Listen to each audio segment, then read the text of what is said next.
I wasn't in the earth plane any longer. I couldn't see my physical form. We talk about, oh, she's so low vibration, or, she's got really high vibes, as if to delineate that low is bad and high is good. And that's not the way that it works. It's just like dark and light. It takes both dark and light paints to make a beautiful portrait. I have to go back and ask you about seeing auras because I know that this is something people are going to want to know.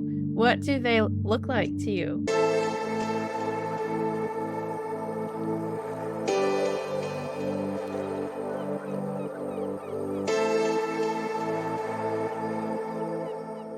I have fantastic news. My intensive 8-week course, Alchemy, is relaunching again in September. I am opening the doors again. In Alchemy, I walk you through the step-by-step process to transform lower base heavy emotions into the gold of heart-opening consciousness expansion. You will learn to live in a state of flow, of giving and receiving abundance, joy, and bliss. Spots are filling up fast, so click here or check the description to have your entire life flipped upside down in the best way imaginable. I am here today with Dr. Mary Helen Hensley, who's had a near-death experience during a car accident. Thank you so much for joining me. Well, I'm so glad we finally got our timelines to cross. Yes, yes, thank you so When much. that whole time isn't a real thing affects podcast timing, it can be kind of weird. So I'm glad we got it together finally. Yes. Well, thank you for your patience with that. And I would love to start by just diving right in and learning a little bit about your childhood, I guess, because based on previous interviews I've listened to, there's been some supernatural things happening really since the time you were in the womb. Absolutely. And what's really fun? She's down the hall now, but my mom is here visiting in Ireland, and she's Nice. 95. So I might snag her in for a second and let her give you some I would love firsthand that. experience. Yeah. So when mom was pregnant with me, she was told in the first trimester that she had the German measles.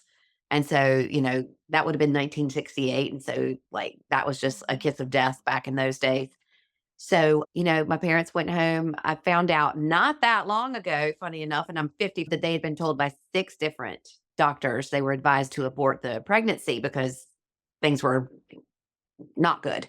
Right. And so they went home. My father was a minister. And so you would think at that time he would have started, you know, praying and angels would have appeared. But he always said that this event that took place, they were celestial beings. That's how he described them. So Wow. angels with no wings. And so he had a visit from these 2 beings. And it was they who told him that his daughter would be okay. And not only would she be okay, but she was going to have some unusual abilities.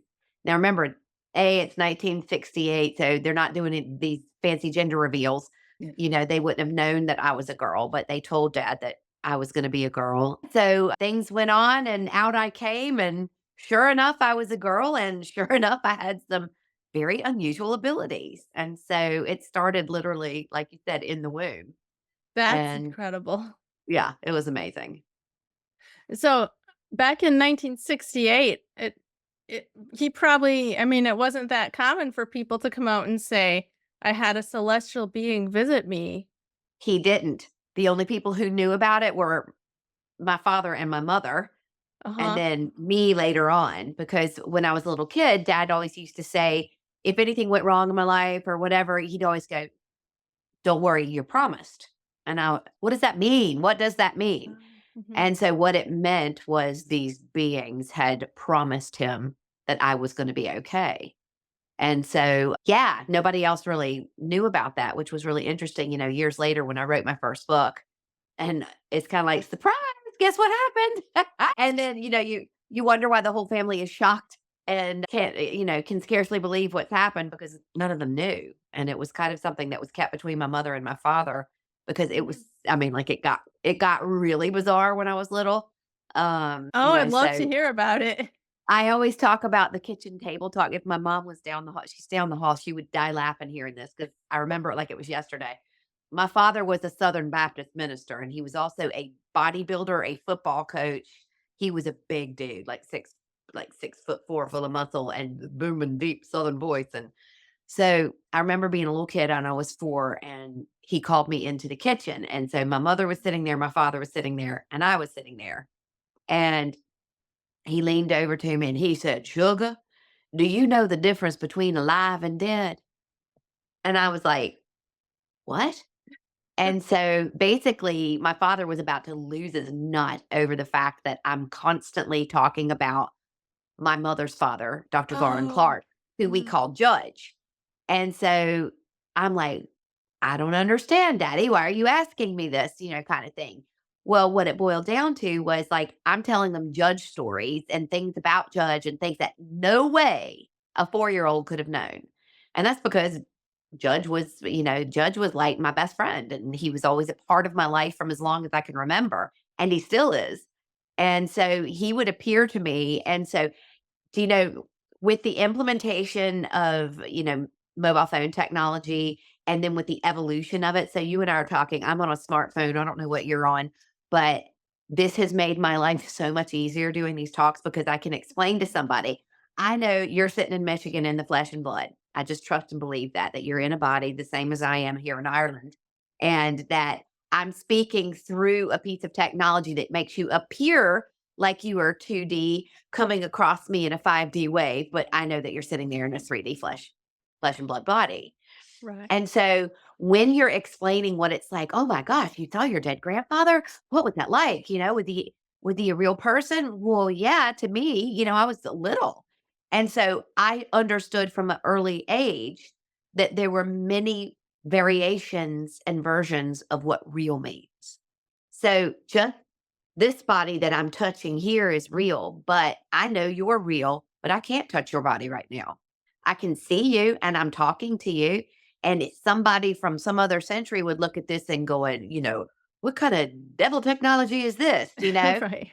But for me then to see my grandfather that way, I just knew he was real and he was there. And sometimes he was in a palpable flesh form. And then other times he was just the way that you and I are talking right now. Wow, that's incredible. Yeah, I love that point that you brought up because we consider things to be real if we can experience them with our five senses. But it's so interesting because even science is now showing us that the physical form is an illusion. Correct and right.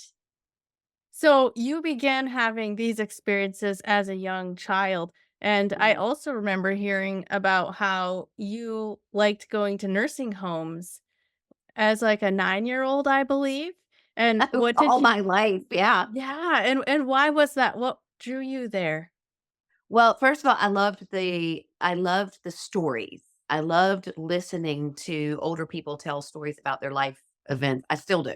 It's kinda like I came in that way.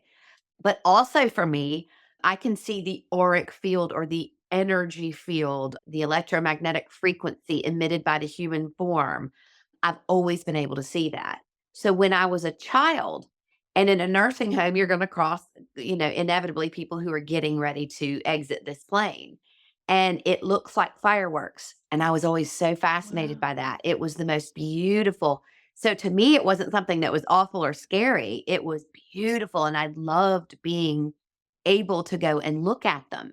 I didn't understand what was happening at that age. I knew what I could see, but it was amazing, and then I started to realize when I would go back and find out that this person was no longer there that I used to go visit, but I had seen those fireworks.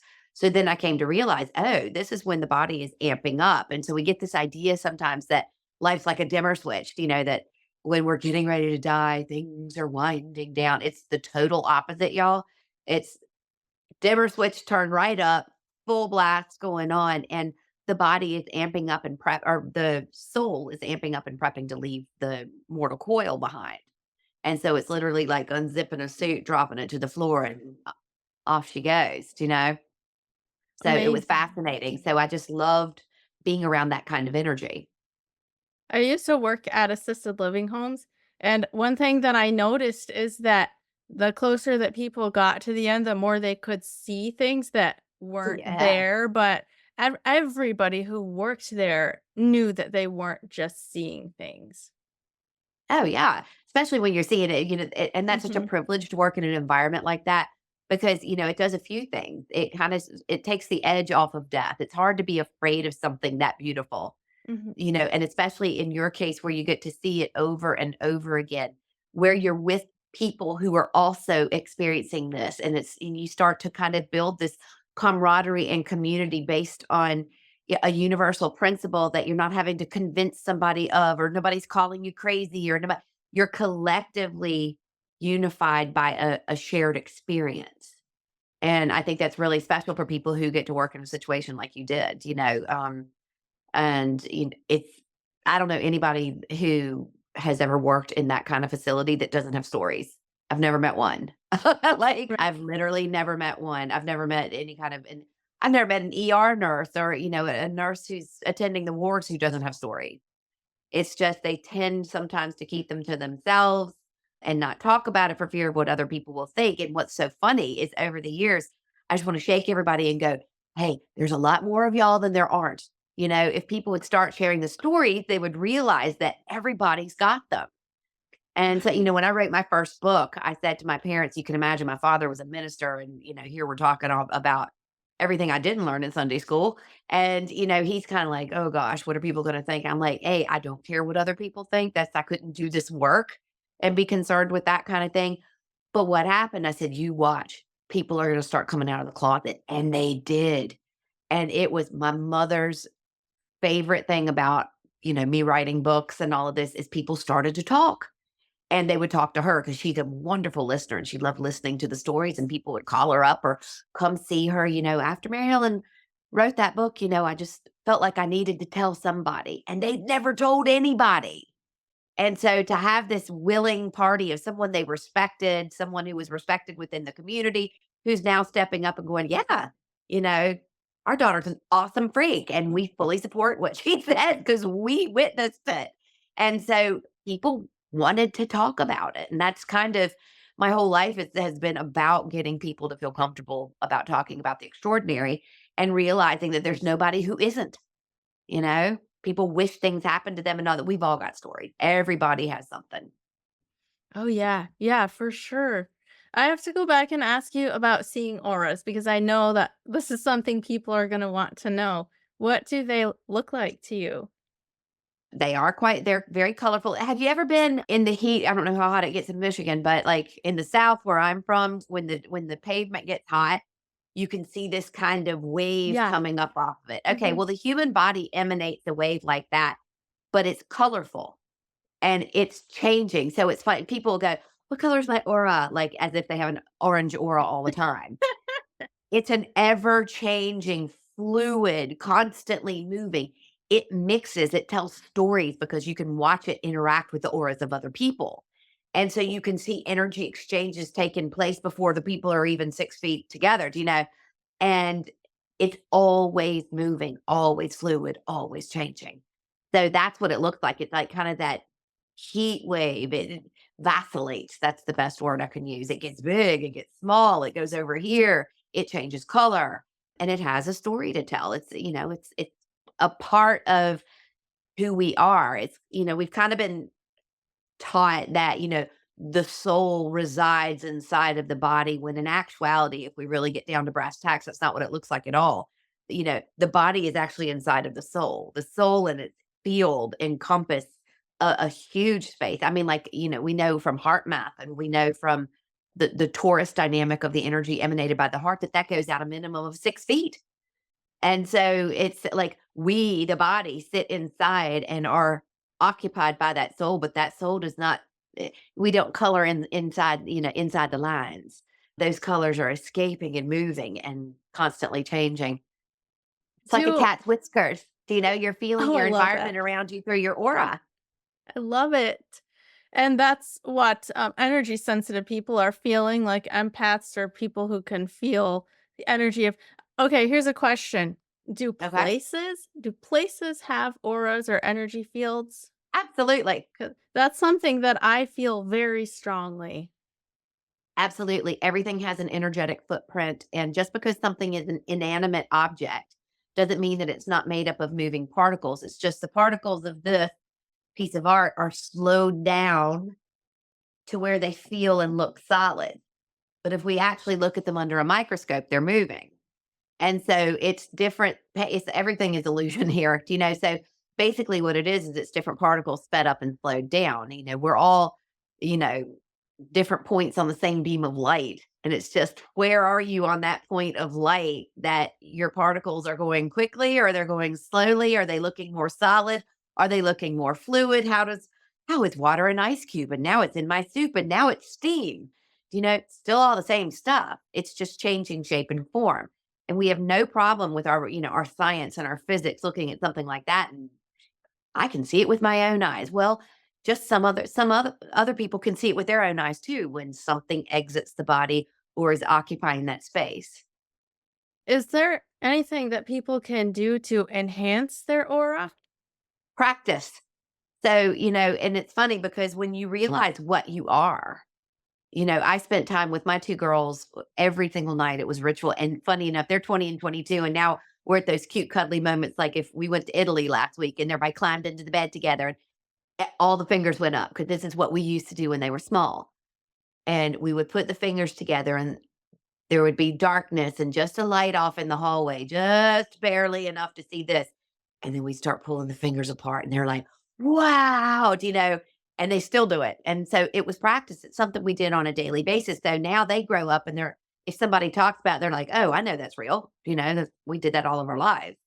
And so when you normalize something that might be abnormal or unheard of or unthinkable in other households, then you begin to bring it to a space where people can start to recognize, oh, hang on, I can do that because now they can show people how to do that, how to manipulate that. But I mean, one of my favorite things traveling as a child, we did everything in the car. We used to drive all over America. And one of my favorite things was looking at the field around the trees when we would go past because my grandmother was from Kentucky. My mom was from Kentucky. And so we used to go back and visit grandmother. And Kentucky, like Ireland, has a lot of fences. A lot of fences. They're wooden fences and stone fences. And so and I love silhouettes. My mother loves silhouettes because she used to point them out to me all the time. And then I realized, oh, that's interesting because that's what the energy around an inanimate object looks like. It's almost like a silhouetted energy because it's stationary. It's holding a singular space. We're moving through space and time. And so we fluctuate and change and that energy expands and contracts. But it doesn't make the energy of an inanimate object any less real because it's more silhouette as opposed to fluid. So you can go into a space, and yes, spaces occupy the footprints of people who occupied them before, the same as you can walk into a room and you can sense an argument that's gone on in a room without the argument still taking place. You feel the heaviness of the energy. You can walk into a room full of very sad people. Like you don't, unless you're in Ireland, where you're at a funeral and everybody's having the crack around the body and telling stories and all this. In most cases, when you go into a funeral home, you feel the heavy sadness, you know? So it's the same way. So yeah, places occupy energies and energies occupy places. Animate and inanimate objects alike have auric fields. They just look different. Very interesting. Thank you for explaining. I would love to hear about your near death experience. Okay. Well, it was December 14th, 1991, and I had just graduated from college. I was in South Carolina, and in my world, if you were dating the same guy when you graduated college, your parents were picking out the china patterns and the crystal, and yeah, that was kind of the next step. And so my boyfriend was from Charleston, South Carolina, so we moved there after college. And so I had taken my big fat degrees and gone and gotten a job mopping floors in a sign company, as you do after college. And we were having our Christmas party. And so it was hot still. I was in a t-shirt, Santa Claus t-shirt, Bermuda shorts, and I was driving to this Christmas party. And I got to the intersection of Highway 17, which is a very large highway going both directions. And so I sat at a red light. And when my light changed, I started making my way across the traffic because I was going to be turning towards town. So I had to go all the way across these cars here and then make a left. So as I got to the last lane of the cars that should have been stopped at this red light, I looked and I see a car coming towards me, and he was obviously flooring it so that he could go through the red light. And he, was coming towards me. I was in what they call a T-bone accident, which is where the car folds in half. And so it was at that moment that everything I knew to be true changed because time just halted. Everything slowed down, started to creep.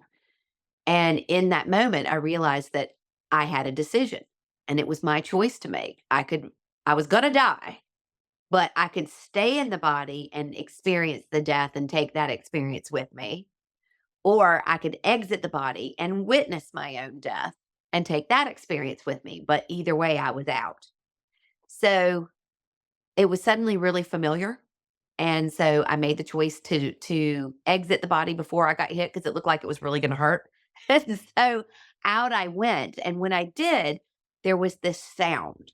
We were in a music session the other night here in Ireland. That's one of my favorite things to do. And my favorite instrument in the sessions are called the Ilian pipes, which Ilian means elbow in Irish. So it's like the bagpipes, only the pipe is under the arm. And it makes this amazing sound. And it's like this when he's filling the bag with air. And for me, it always means a really great music session's getting ready to happen. So I associate really positive things to that kind of sound. But then thought back and I remembered, gosh, that's exactly what it sounded like when I was leaving the body. Years later, I have come to realize that I think that lower sound, that lower vibration was keeping me tethered to the body and keeping me from exiting the earth plane.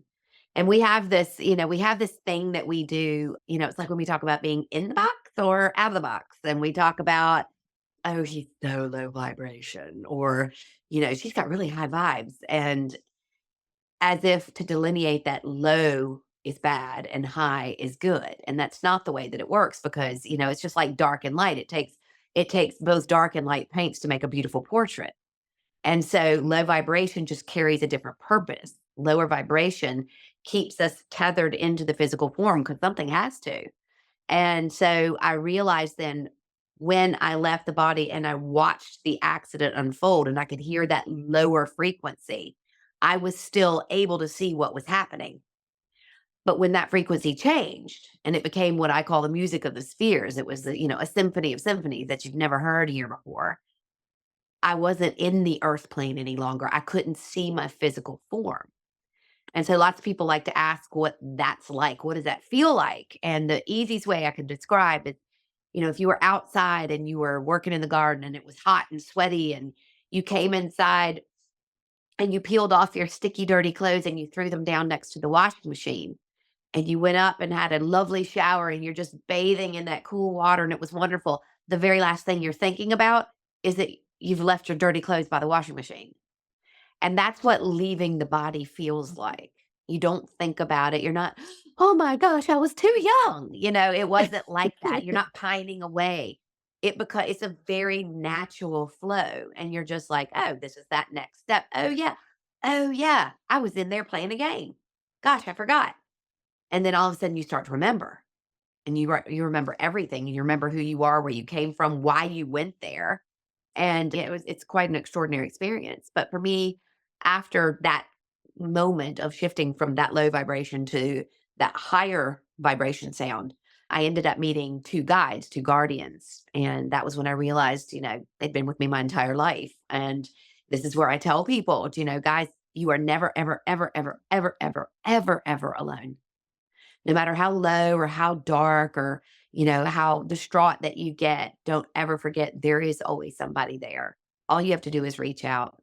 I was doing a podcast earlier and we were discussing the fact that, people can get very low and they can get into a depressive state. And, we talk about people who have suicidal thoughts and this kind of thing. And I'm going, people need to be very proud of themselves because if you're here, if you're even watching this, if you're still drawing breath, you've chosen to stay here. Nobody else did it for you. You're not chained here.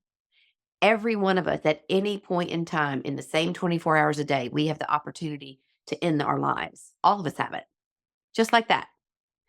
But the people who feel like they want to do that, even if they think they have nothing to live for, they still remember some spark of putting themselves here, remembering that they are the architects of their own reality, that they chose to be here. And that's why they may struggle with it, But for the people who are still here, they're choosing to stay here. The people who got out, the people who chose to leave, they chose to leave. We've put all this stuff around that experience and we've humanized it and religiousized it and we've done all sorts of crazy stuff to it. But the reality of here is you are nobody's prisoner. This is volunteer work. You are coming from a space where you came to learn and to grow and to interact with other souls and different who are wearing different suits than you, who are having different experiences, 8 billion other versions of yourself. And there's nobody forcing you to stay here. And if you are here, no matter how much you have struggled, it's because some part of you, that tiny little rivulet of that remembers who you really are, is keeping that fire fueled long enough to keep you here because you know there was something you came here that nobody else made you come for that you wanted to experience. And so when you step into the presence of your guardians, you remember, oh my gosh, that was an illusion too. This idea that I was alone or that I'm unlovable or that nobody cares about me or that, and the story goes on. So do remember that, folks. And so it was really amazing to step into a space where you meet these guardians and have that remembrance of, oh yeah, I was never, boy, it was tough sometimes, but I was never ever by myself. And so after that interaction, I got the chance to basically have to reinvent my entire life and perspective because I found myself in what looked like a 360 arena and I had a life review. And in this space, I'm looking around, and this is where time and space got turned on their ear for me because I'm watching myself as a 4-year-old having that talk at the kitchen table.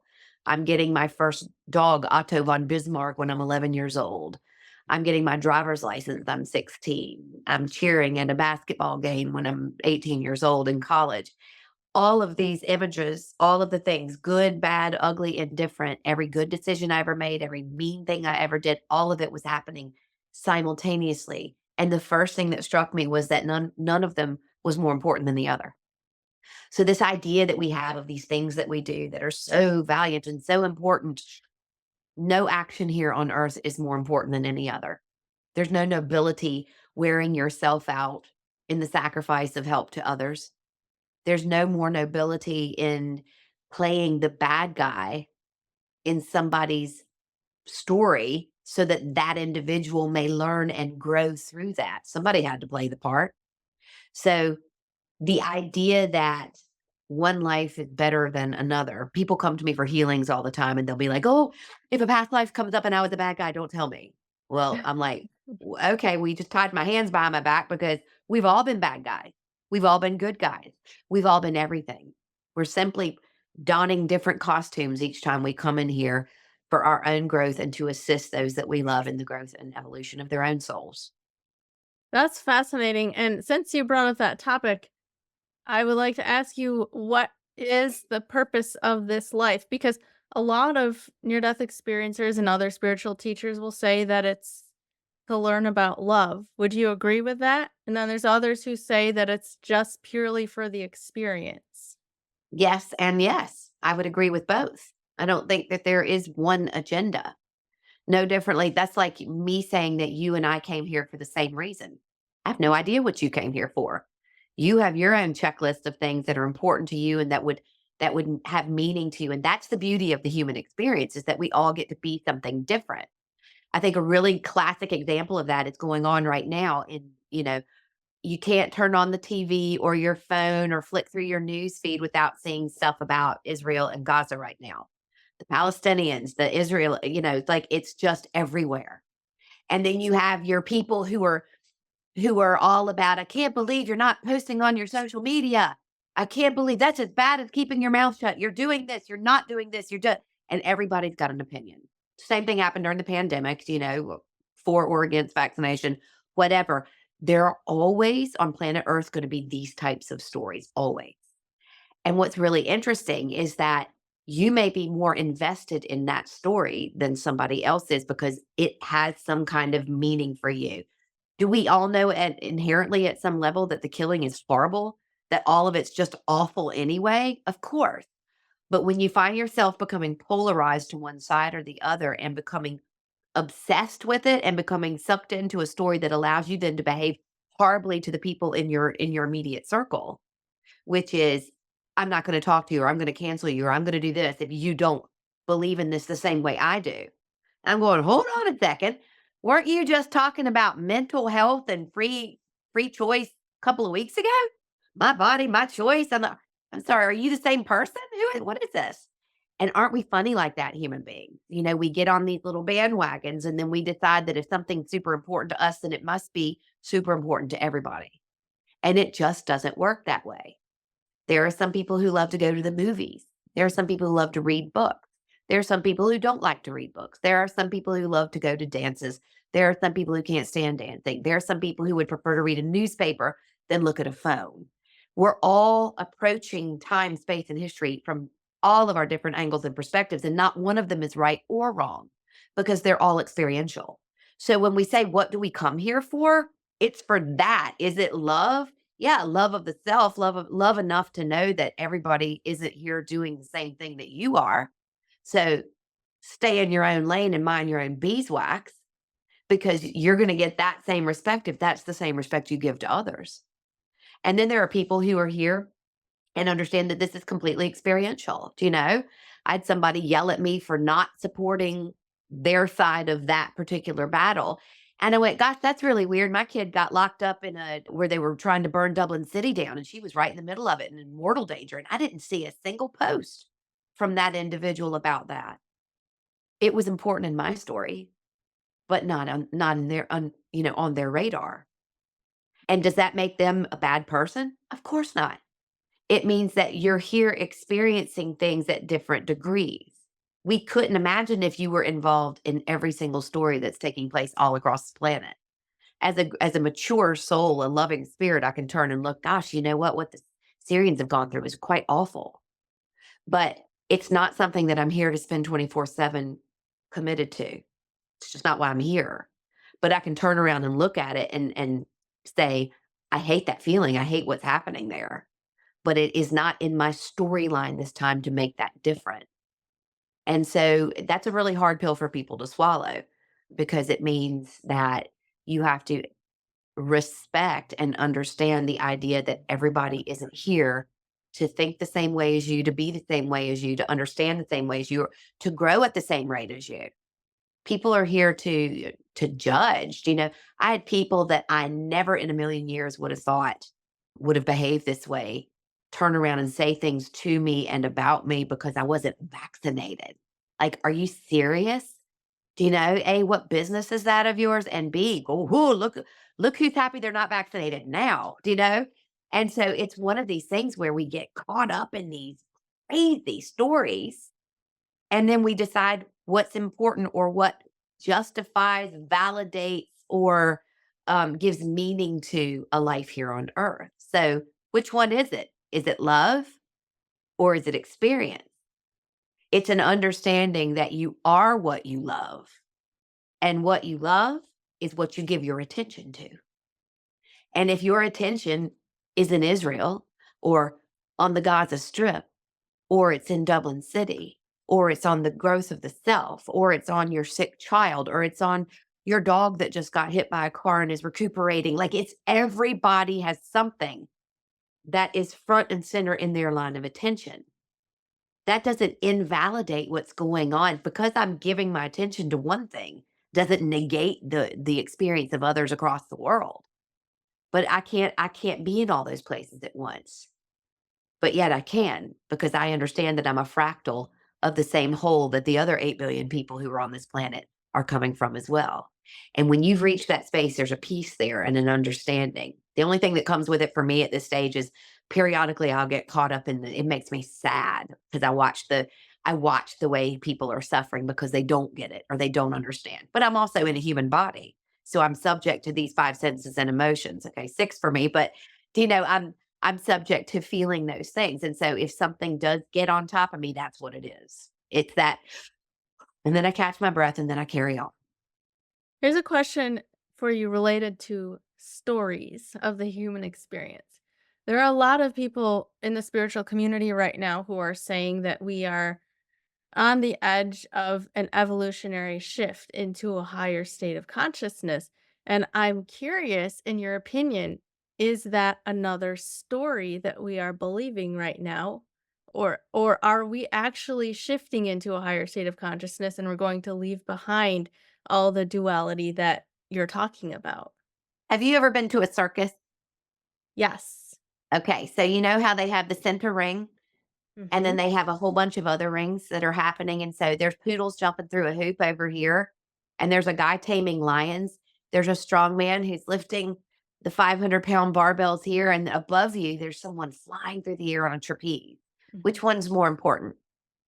Every single one. Which one represents the higher state of consciousness and evolution? The whole thing? The whole thing. So we love a good story and we love to compartmentalize. We also love hope, do you know?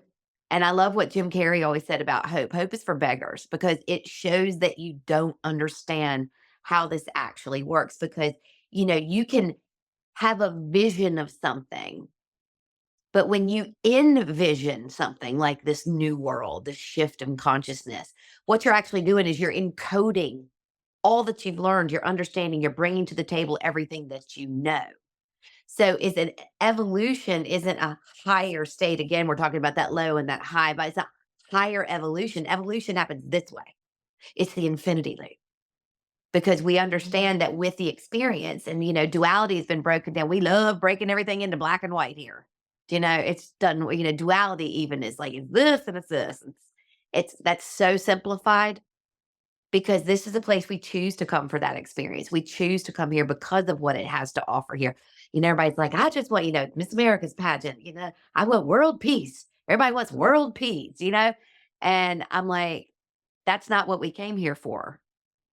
There's peace in other places and other experiences, but what you came here for was to iron out and work through the things that are most difficult for you.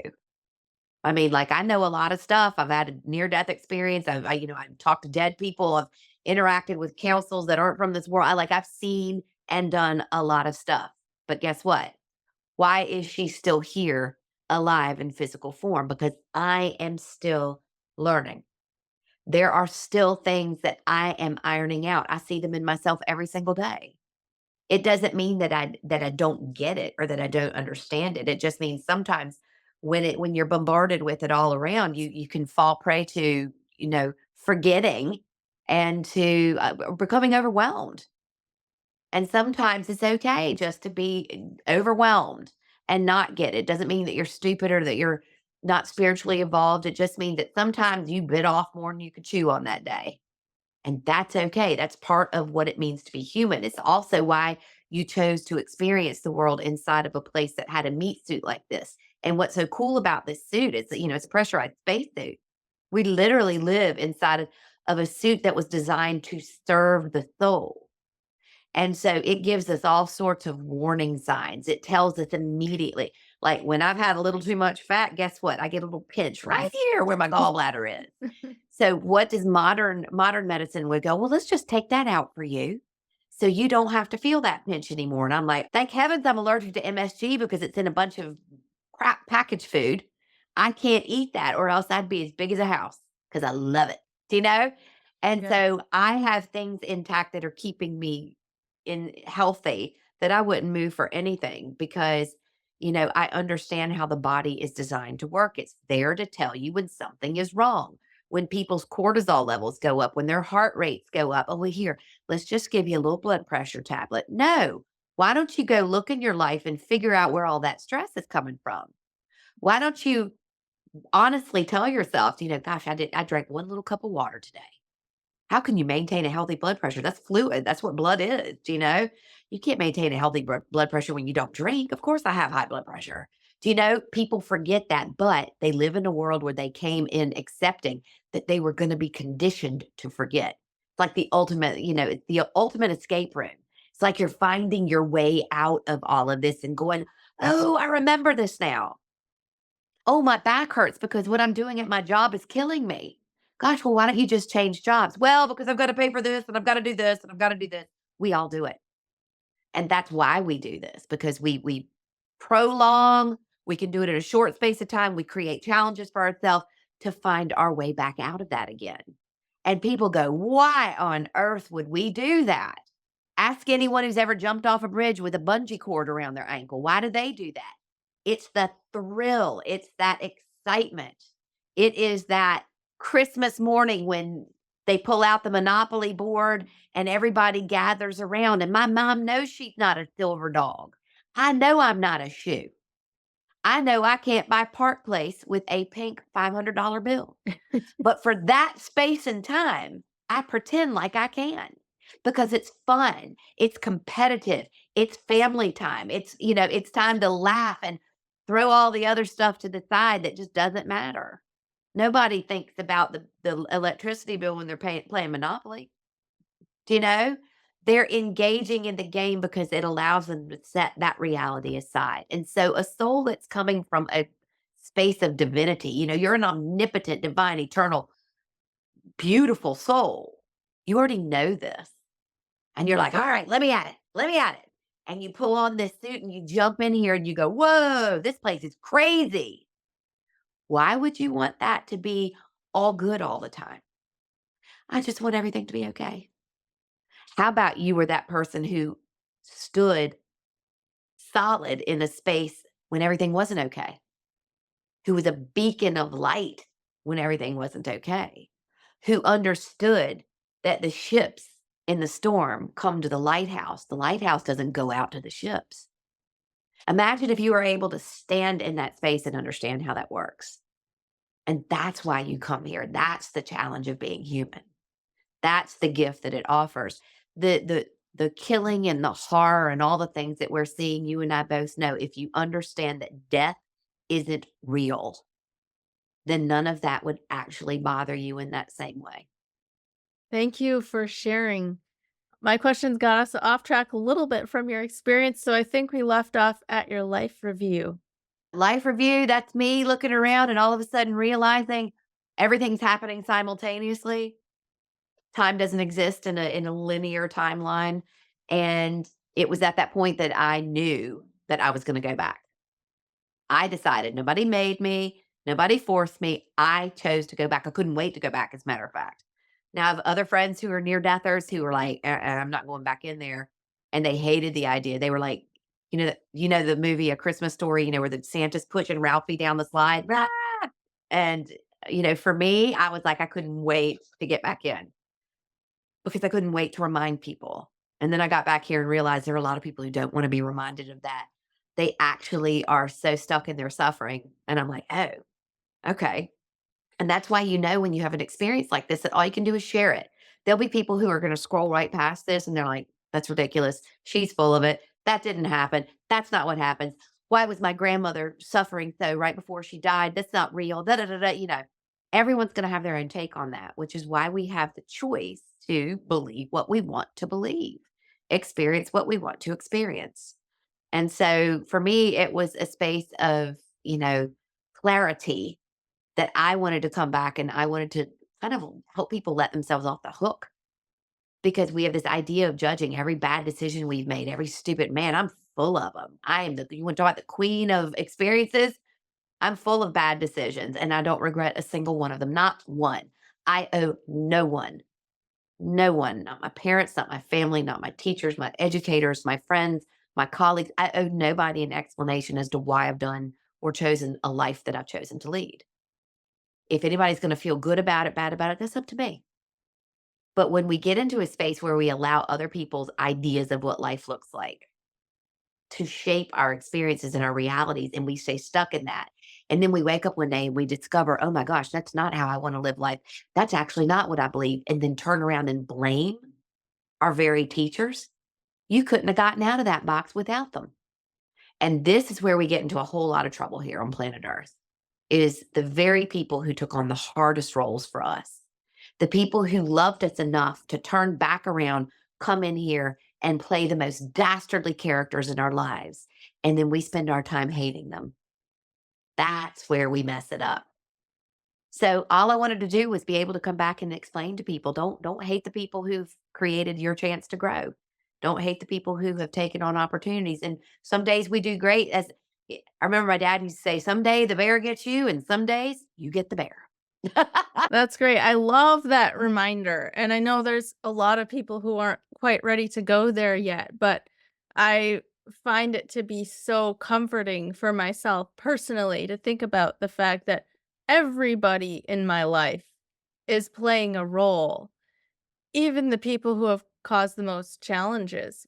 I do a meditation called the planning room, and it walks people through, their use your imagination and you're creating this space, and it's the most beautiful space you can think of. And inside that space, it looks like, it could be a mountain lodge, a log cabin with the fire burning. For some people, it would be, their toes buried in the sand and listening to the lapping waves. For some people, it might be on top of a snowy mountain, whatever that space of, oh, be still my heart looks like to the individual.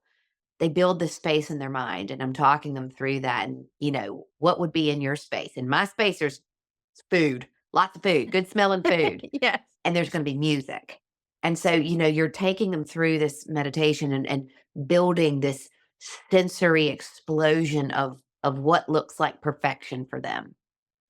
And then you let on a little secret that they're actually building a space to throw themselves a party, because this is their planning room. This is where they are making their final preparations to leave that beautiful space and come into planet Earth.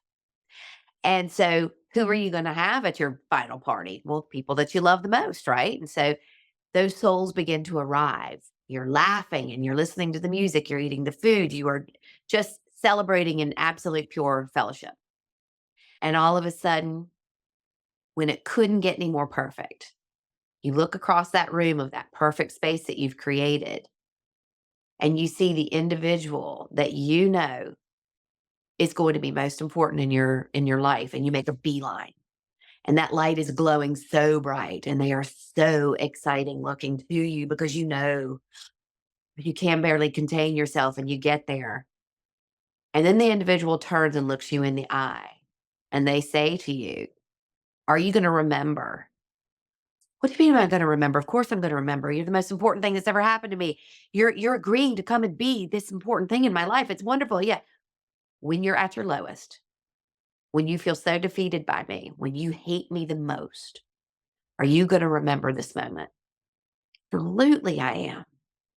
And when that soul takes off, who's the last person they remember? That individual who has agreed to leave that perfect space to accompany them and to assist them into a greater understanding of what it means to be alive. And so if people could just remember that, if they could leave this podcast with one thing, it would be make a mental note, make a list of the people in your life who've been so difficult and who you blame the most. And sometimes we go out of our way to try and help them because we think that's our role in that. Gosh, if they could just see what they're doing.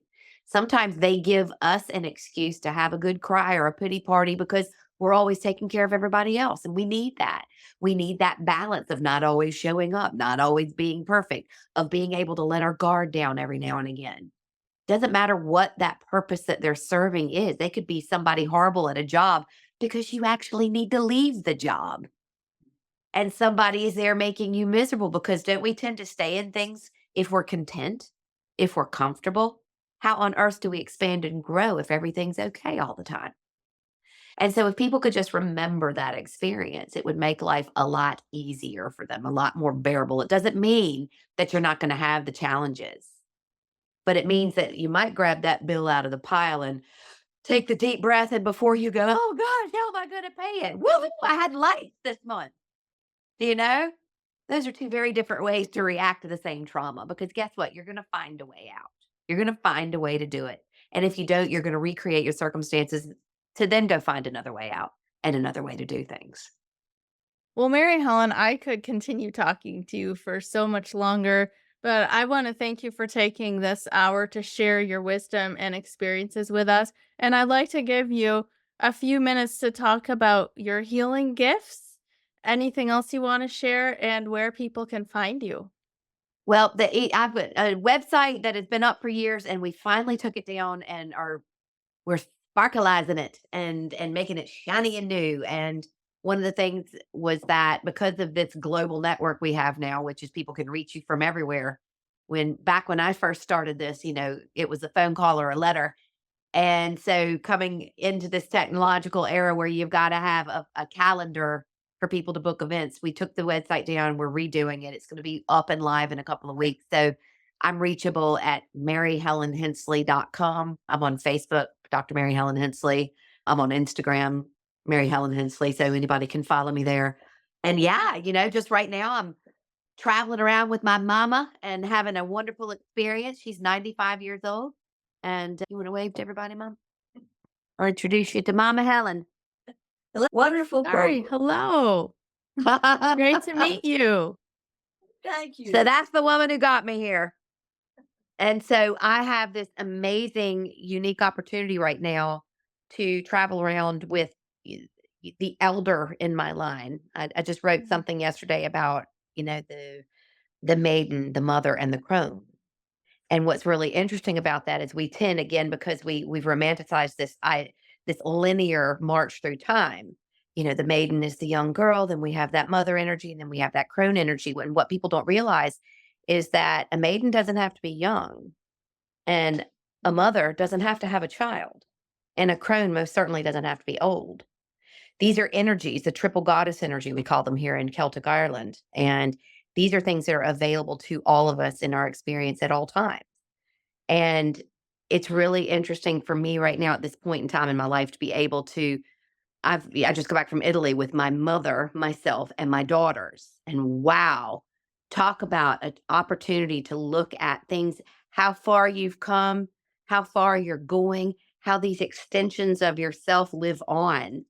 These characteristics, these things, good, bad, indifferent, whatever, live through each of us and were passed on. And some of the things that my mother passed to me will be with me and have passed into my daughters. Certain things that are old and outdated thoughts or philosophies, they go no further, and how fascinating it is to be able to witness this, live from Ireland, but with those 3 generations intact for me. And so that's kind of what life looks like right now. And yeah, so I'm still doing healing sessions. And what do they look like? My whole work revolves around frequency. And that's what I do because, like I said, out of body, I discovered that everything is frequency. We're all just different points on the same beam of light. And so I just teach people how to access that part of themselves and learn how to navigate life a little bit easier through the use of frequency. Instead of, always medicating themselves or taking pieces and parts out, they use frequency to heal themselves. Oh, excuse me. Been talking for 2.5 hours. Yeah, that's right. You had a meeting before this. I did. Well, thank you so much. I will have the links in the show notes for people to check out. Once again, thank you for offering your perspective and your wisdom. This has been really, really enjoyable for me. I loved hearing your I mean something about just what you're sharing is slightly different from what a lot of people say, and it rings so true to me. So I really appreciate it. Thank you. Thank you for watching and listening. Your views, likes, comments, and shares truly make the biggest difference in supporting this channel. Don't forget to check the show notes for all the links to today's guest, as well as my links. You'll find me on social media at Love Covered Life, my website, lovecoveredlife.com, and the Be a Guest link for anybody who would like to be a guest on the channel. I have great news. Love Covered Life podcast is coming available on audio podcast. You can find it wherever you listen to your audio podcasts.